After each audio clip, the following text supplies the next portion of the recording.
in for Mike Dillinger today, who's off on a much needed and well-deserved vacation. So I have the pleasure of introducing Michela Rossi, who's a PhD in innovative technologies in bone, skin, and craniofacial diseases.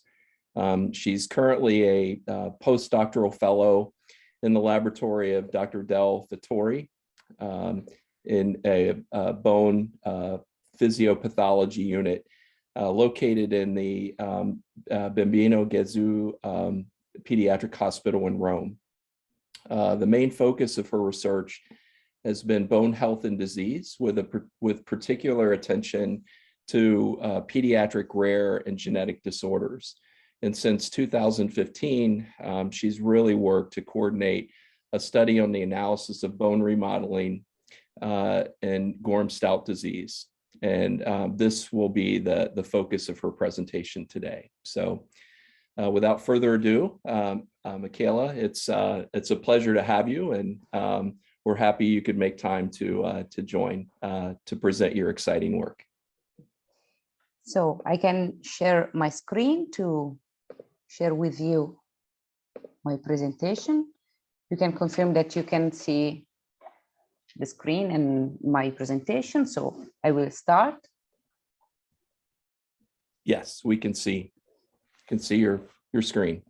So it's really an honor for me to present our results, and I'm really I would like to thank Dr. Dellinger and all of you for this kind invitation. As Michael says, I'm a postdoctoral researcher, and my research since 2015 was focused on the analysis of bone remodeling alteration in Gorham-Stout disease. As most of you know, is a really rare disorder described for the first time in 1838 by Jackson, characterized by angiomatous proliferation and progressive osteolysis without new bone formation. And so far, only 300 patients have been described. This disease can present at any age, since it may affect mainly children and young adults. The mean age of diagnosis is 25 years, and did not display any sex or race predilection. No inheritance pattern have been identified yet.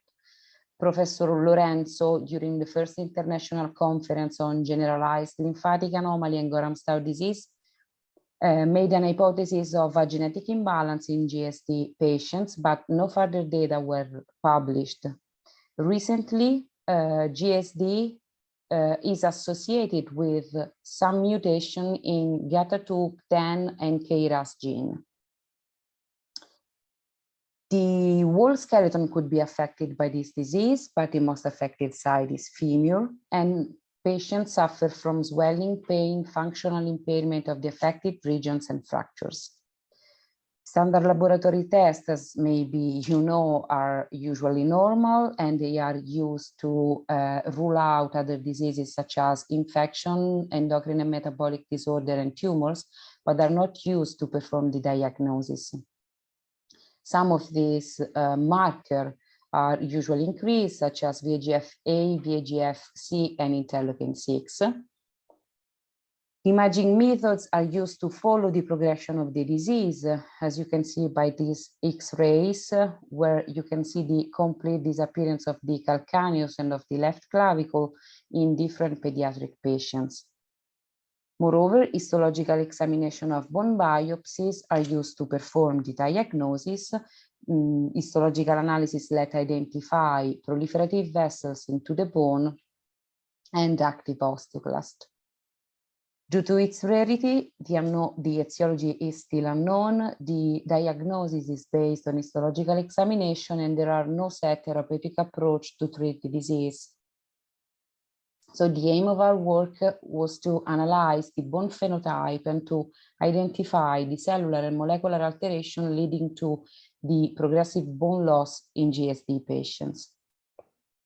Bone remodeling is a really complex mechanism that is, but is also a physiological mechanism that aims to maintain healthy bone.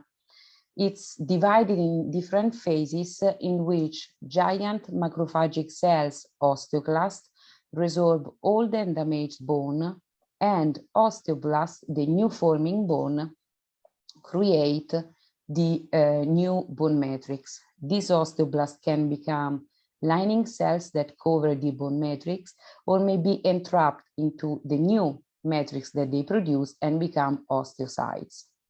This is a well-balanced mechanism. If some defects are present, increased or reduced bone mass may occur, as in GSD.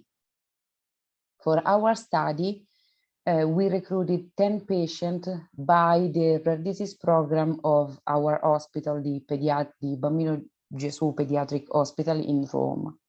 These patients are from 1 to 31 years. They are in prevalence males.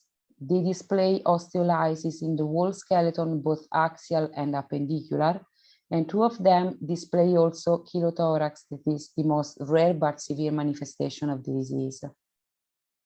The analysis of patient bone biopsies from lesion revealed the presence of fibrous tissue into the bone marrow stroma, reaching about the 60% of the total medullary area. As expected, we found also an increased number and area of vessels, and immunohistochemical staining for podoplanin highlight the lymphatic nature of these vessels. Moreover, we found an increased osteoclast surface and number.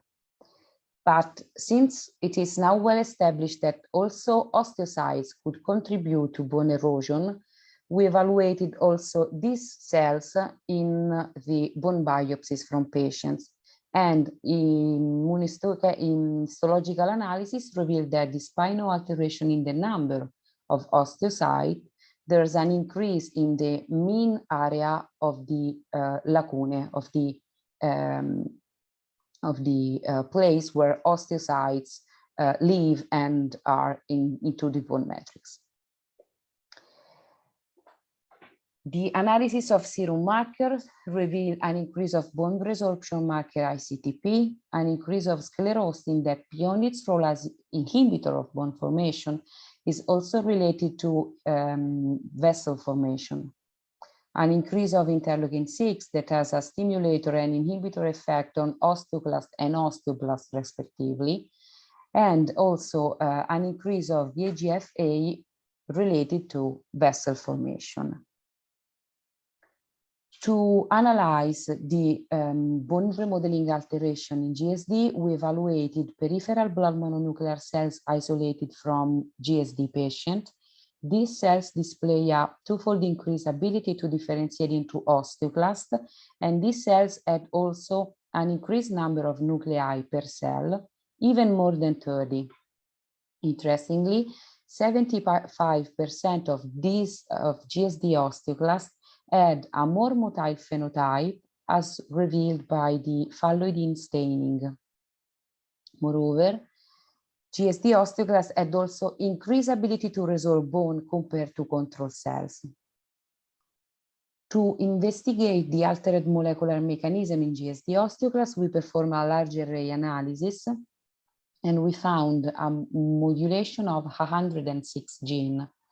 A deeper analysis revealed that these genes are related to angiotensin II, PI3 kinase, and AGF receptor signaling pathways. Interestingly, all these pathways are related to TEN, that is involved in osteoclast migration and differentiation. And preliminary results confirmed a reduction of TEN expression in GSD osteoclast by real time and by immunohistochemical staining. Moreover, to complete the molecular analysis of GSD osteoclasts, we performed also a myelome analysis that revealed the increase of 3 microRNA, microRNA 1246, microRNA 1, and microRNA 137. These 3 microRNA are related again to PI3 kinase and MAP kinase signaling pathways. Since a feature of GSD is the absence of bone formation after bone erosion, we evaluated the involvement of osteoblasts in the progressive osteolysis of GSD. So we had the opportunity to isolate mesenchymal stem cells from the bone marrow of only one patient. And we show that these cells had the same spindle shape morphology as control mesenchymal stem cells and the same immune phenotype. We tested the ability of mesenchymal stem cells to differentiate into osteoblasts. And as you can see by the alkaline phosphatase staining, that is a specific marker of osteoblast, you can see that there's no difference in the ability to become bone-forming cells. But GSD osteoblasts had a reduced ability to form mineralized nodule. You can see this black spot. It's new nodules of bone matrix, and these are the staining is the Foncossa staining. Moreover, GSD osteoblast had an increased osteoblastogenic potential as revealed by the rank ligand and OPG ratio. Rank ligand is the main osteoclastogenic cytokine. It's produced by osteoblasts and act on osteoclast precursors, inducing osteoclast precursors to fuse together and to become giant osteoclasts. Osteoprotegerin, OPG, is a decoy receptor for rank ligand. So if there's a lot of osteoprotegerin, rank ligand was reduced, the availability of rank ligand to interact with osteoclast precursors, and it's reduced also the osteoclast differentiation. Also for osteoblast, although we have cells only from one patient, we perform a large array analysis that reveal a modulation of 72 genes that are related to extracellular matrix organization and bone morphogenesis. Interestingly, the most upregulated gene was MMP13, confirmed also by real-time expression analysis. MMP13 is a matrix metalloproteinase that is involved in several pathways in osteocytic osteolysis and angiogenesis too. We perform also for osteoblast a large myelinome analysis, and 4 microRNA were revealed upregulated. Of particular interest is microRNA 204, confirmed also by real time, because it's related to the regulation of RANKS2, that is the master gene of osteoblast differentiation. So the altered bone remodeling in GSD is due to increased osteoclast formation and activity, reduced osteoblast activity, increased perilacunar osteocyte resorption. All those effects are exacerbated by systemic factors, by the role of systemic factors. But bone remodeling is a complex mechanism orchestrated not only by bone cells, but also systemic factors such as hormones, growth factors, or extracellular vesicles may be involved. And moreover, may be involved also cells from other compartments such as immune cells. So we decide to evaluate the role of, since it is now well established that there's a tight crosstalk between immune cells and bone cells, we decide to evaluate the T cell compartment in GSD patients. Particularly, we focus the attention on regulatory T cells that are able to suppress, to inhibit osteoclast differentiation.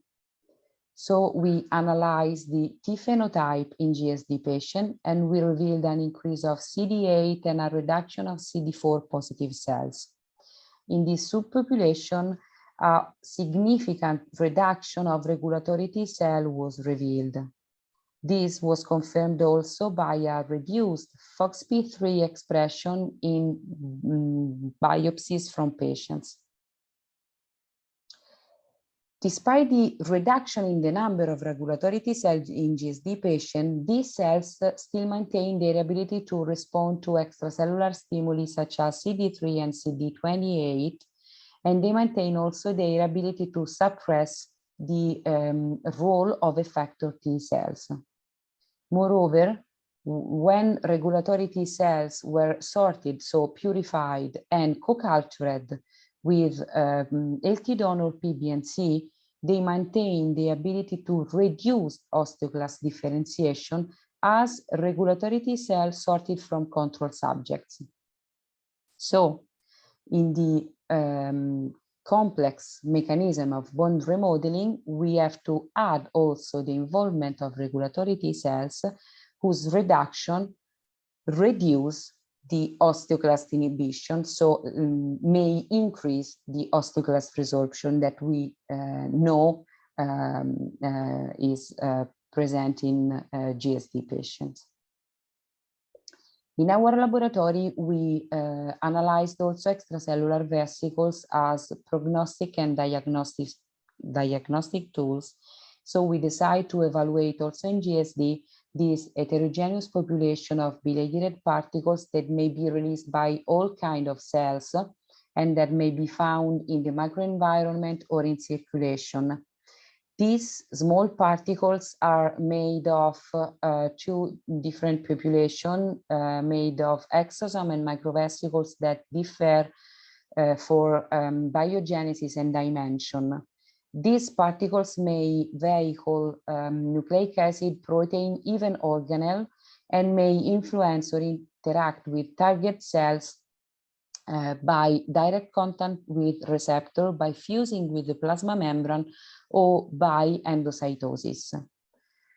We isolated these extracellular vesicles from plasma of GSD patient and of sex and age match controls, and we analyzed them by electron microscopy.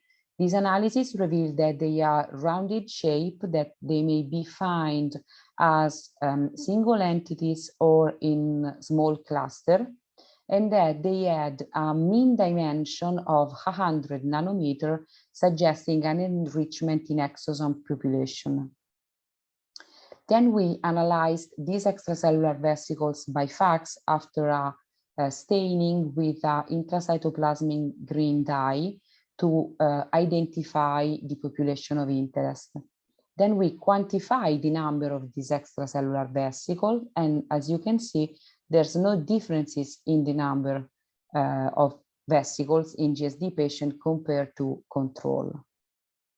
But since we have seen other data demonstrated an increase of rank ligand expression and an increased osteoclastogenic potential of GSD in GSD and of GSD osteoblast, we evaluated the membrane rank ligand expression in extracellular vesicles. And as you can see, GSD patient had an increase rank ligand positive extracellular vesicles, even when these vesicles, these positive vesicles, were normalized for the total number of vesicles. Proteomic analysis of AV let us identify 94 proteins exclusively expressed by GSD patients. Again, these proteins are related to PI3 kinase pathway and GF receptor signaling pathway. Moreover, they are involved in angiogenesis and in T-cell activation pathway. We found an increased expression of microRNA 1246 also in the extracellular vesicles from GSD patients, suggesting probably a role of this microRNA in the progression of the osteolysis. So this microRNA, the role of this microRNA in bone is not known. It's only described associated to tumoral cells, but we have demonstrated that the expression of this microRNA is increased during osteoclast differentiation. So this data suggests that this microRNA could have a role in osteoclast differentiation and maybe in function. To confirm this hypothesis, we treated healthy donor PBMC with mimic and antagomer of microRNA 1246. And as you can see by picture and graph, we confirm that this microRNA is involved in osteoclast differentiation. To test our hypothesis that this microRNA has also a role, could have a role as a marker of osteolysis, we analyzed its expression in a population of postmenopausal osteopenic and osteoporotic patients. And in the extracellular vesicles of these subjects, we found an increase of exosomal microRNA 1246, and we found also that this expression is positively correlated with the severity of the disease. So in this complex scenario that is Gorham-Stout disease and the altered bone remodeling, we can add also the role, the contribution of extracellular vesicles and of microRNA 1246, but further experiments are needed to confirm these results and to analyze the role of this microRNA on bone cells. I would like to thank University of Pennsylvania, the Orphan Disease Center, and Italian Ministry of Health that supported our work, my mentor, Dr. Andrea Del Fattore, and all of you for your kind attention.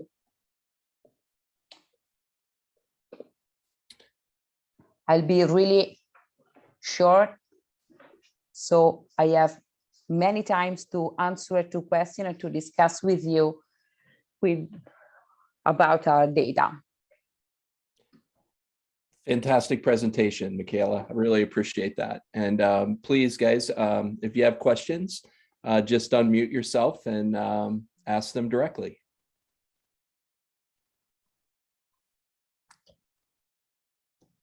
This is Faiz Safari from Neomed here. Michela, this is a great work. Now, you did talk about the microRNA, and you highlighted a little bit more about the osteoclast. Does this microRNA play any role in osteocyte or osteoblast? We do not know this yet.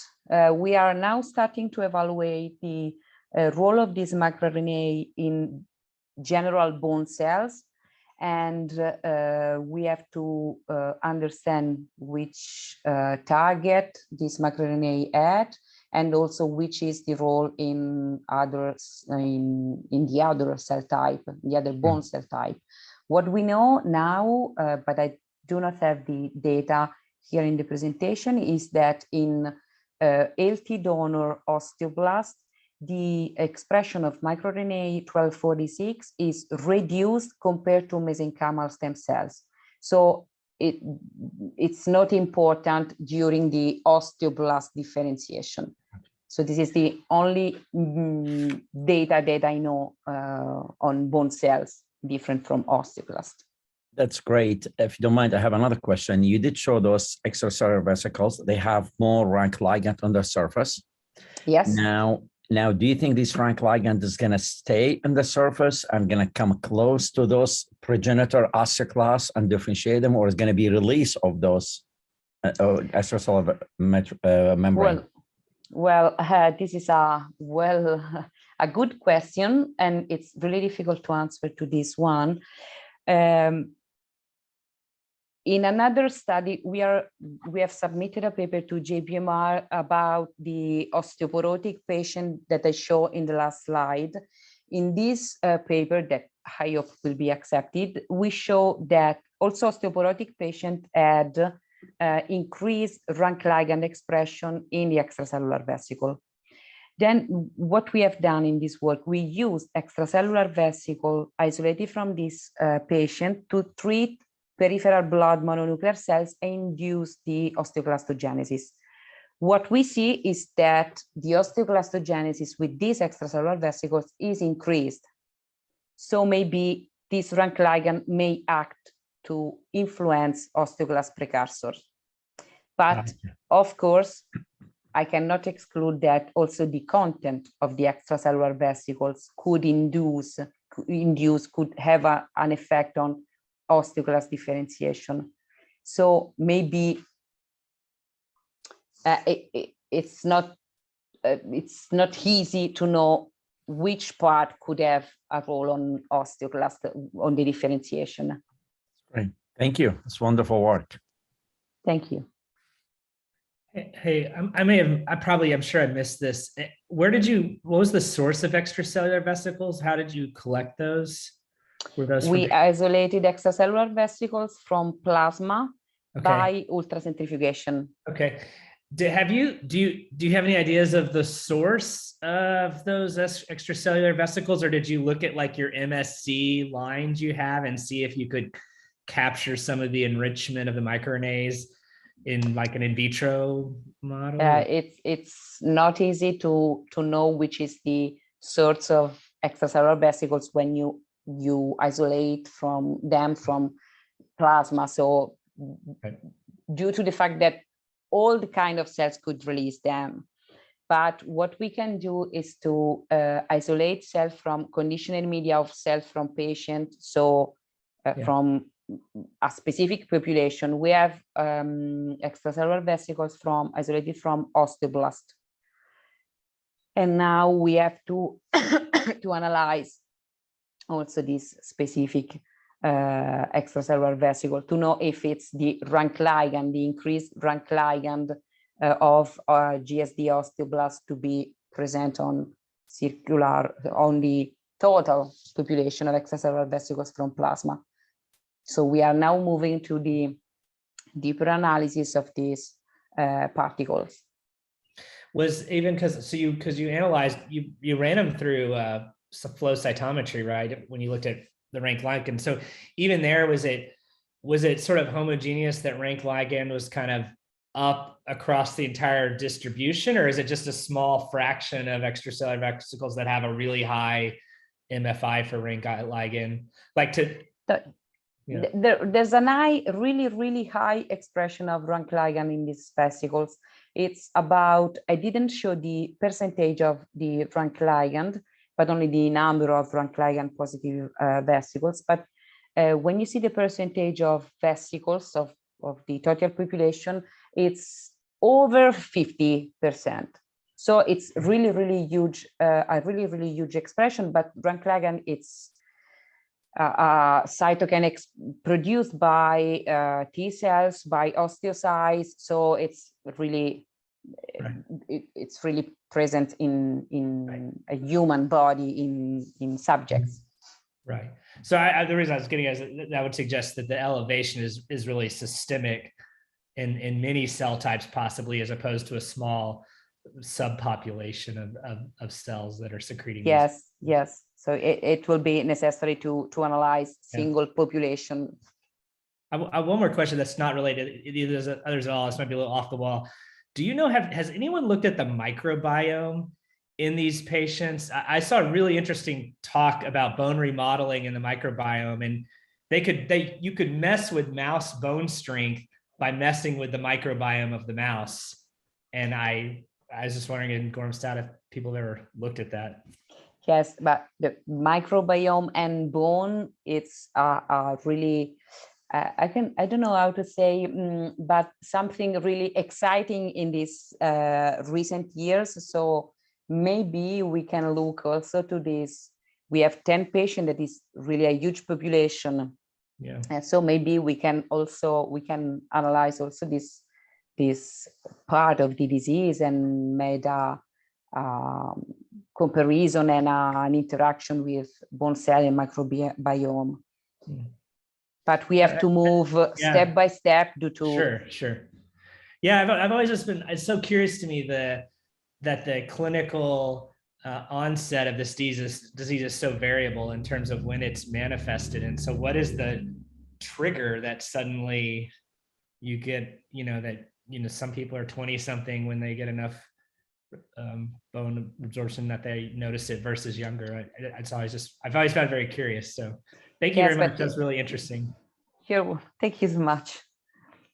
Hi, I also had a question. My name is Josh Scallon at University of South Florida. I'm new myself to lymphatic malformation research. And your talk was very excellent, by the way. So one of the questions I had was, I from my understanding, Gorham-Stout disease is caused by somatic mutations in genes.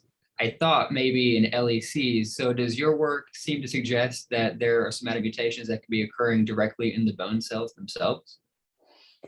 Yes, this is a really, really nice question, because our work demonstrated that there's a primary defect on bone cells. So primary defect is associated with a genetic alteration. But I don't know yet if there's a mutation of something, some genetic alteration in these cells. We are now analyzing by whole exome sequencing cells from our cohort of patients, and maybe we can have an information. We can find something, some new mutation. But usually now, at the moment, I don't know.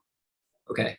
I mean, I guess another way, another scenario it could be maybe that there could be mutations in LECs, and then when the lymphatic endothelial cells migrate and get close to the bone, they could be secreting some kind of paracrine factors that then act on the bone cells and maybe make Yes, them but, express. yes, but probably there are primary defects that are exacerbated, that become bigger when these different factors are together, are in the microenvironment, because a primary defect is evident in our study, but we have to analyze also lymphatic cells and bone cells together, and maybe if we will have in the future also lymphatic cells from our patient, we can also perform the genetic analysis on lymphatics and match together the data and, don't know, find this mutation, this alteration. Recently, as I show, 3 new papers have been published that finally associated a mutation to Gorham-Stout. Maybe we are on the right way to find the mutation and the alteration, the genetic alteration. So maybe we can focus then our attention and the therapies and the new research on this. But yeah, that would be great to finally get a genetic understanding of everything. From those 3 papers that you cited, there were 3 different pathways: KRAS, PTEN, and I forgot the other one. But is it possible that maybe you have mutations in bone and in lymphatics in the same patient, and just like a 2-hit hypothesis? Yes, maybe we are really interested in PI3 kinase pathway, because all our data, all our array, so all our gene analysis focus on this pathway. So maybe there's something wrong in this pathway, and we are looking to this. We are focusing our attention on this pathway. Maybe. Great. Thank you for your excellent talk. Thank you. I have one more question, if it's okay, Mike. You did talk about this MER1246. Does this microRNA have anything to do with lymphatic cell proliferation, invasion, tube formation to the lymphatic cells themselves? If you ask to me about lymphatic from patient, I don't know. What about normal lymphatics? I don't have information, do not have information about this microRNA on lymphatic, because it's described only on tumoral cells. So prostate cancer or something like this, but it is involved in the proliferation and progression of tumoral cells. That's exactly so what I'm maybe thinking. Yeah. This microRNA could be also related to PTEN, PI3 kinase, AKT, all these pathways that are involved in migration and proliferation of cells, usually also in healthy condition. Exactly. So we have, now that we have some more information on molecular defects, gene or microRNA, we have to put together all this data and maybe found 1 or 2 or 3 pathways and specific point to be analyzed and to focus on. That's wonderful. That's great. Thank you.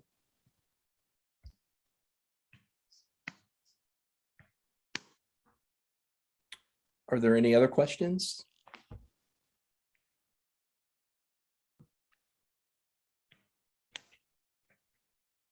Michela, have you started to evaluate effects of different therapies on these patients and some of your outcomes?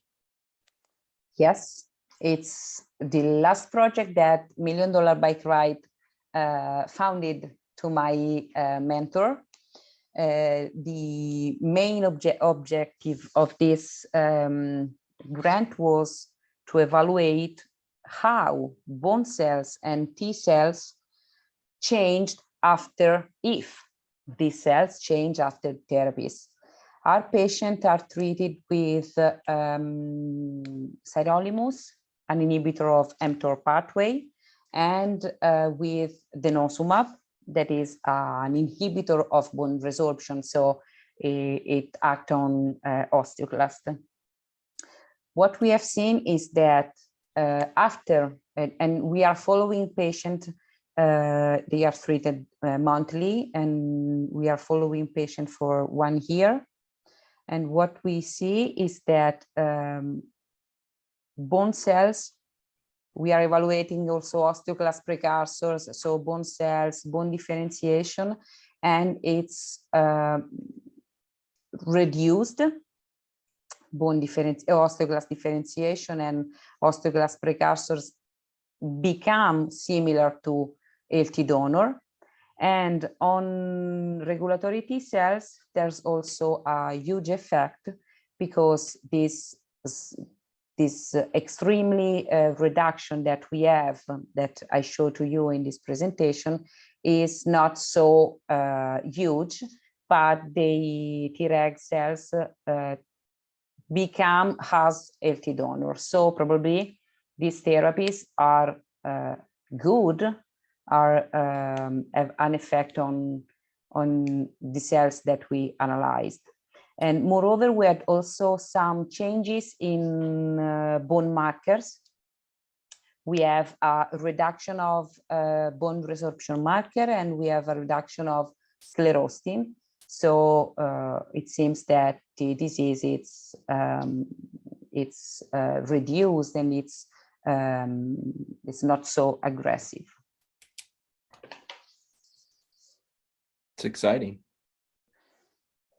We hope that we can publish these data in a short period of time. So maybe this could be helpful for clinicians to treat patients and to evaluate how to treat these patients.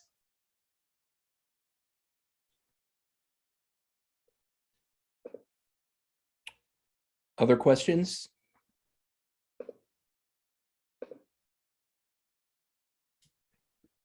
One last one. I can't help myself, Mike. The changes in those patient population, I know somatic mutation, clearly you show there is abnormalities in bone cell differentiation and function and so forth. Is there any changes in chondrocytes in those patients? I don't know. I don't know, but because I cannot have Chondrocytes. Or I cannot have also the bone biopsies, because they are really precious, and they have to take another part of the during the surgery. So I cannot have access to this material, but I don't know if there's a defect on chondrocytes, because they are in the growth, the growth is not altered, it's a normal growth. So we do not think about a defect in chondrocytes. But this is the only thing that we can imagine and made an hypothesis. So they are normal, they have no growth defect. So probably there's no alteration in chondrocytes. Got you. So those patients, you don't think some of them have a sundered growth? So basically, it seems the longitudinal growth of bone, it looks normal. Yes, So they it's, look it's an normal. after the event. Okay. In a clinical manner, they look normal. Our clinician didn't report something strange in nobody of these patients. Fair enough. Fair. Thank you. You're welcome. Well, if there are no more questions, I'd like to thank you again, Michela, for an excellent presentation. I think Thank we've you. all learned a great deal. So, and really look forward to future work as well. So I want to say thank you very much for taking the time and presenting such exciting work. Thank you so much. Thank you. All right. Thanks, guys.